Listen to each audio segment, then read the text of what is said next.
How to move children to school. In this video, we'll explore how to manage child sign-ins and sign-outs for school transportation. Start by having your admins set up transport spaces like buses, walking groups, or vans in the settings.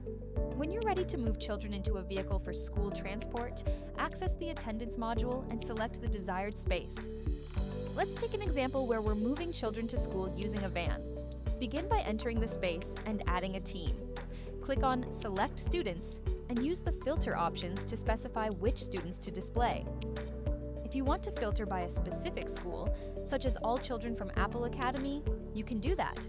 Filtering can be done by transport group, grade, or registration group. Once your filters are set, the applicable children will appear. Select the children you need to transport and click Add. All chosen children will be signed into the transport space, the van in our example. Similarly, select the staff member responsible for driving or accompanying the children. Click Next and then Sign In. If any child wasn't previously signed into a space, you'll need to specify the authorized person dropping them off, such as a parent.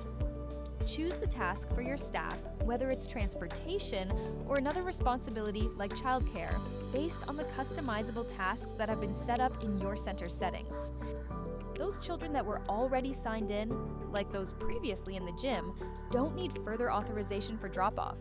Press Sign In to confirm, and you'll see that the 4 selected children are now in the van.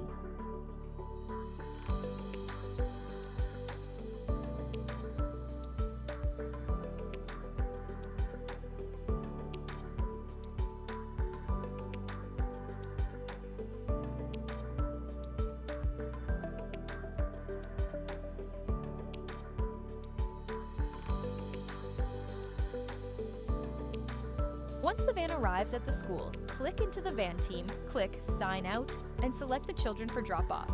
In this scenario, select all children. You'll also need to specify who will be picking them up. Since it's not a parent picking up at the school itself becomes the authorized party for the children's care. Select the drop-off school and press Sign Out. Your staff can then return to the center.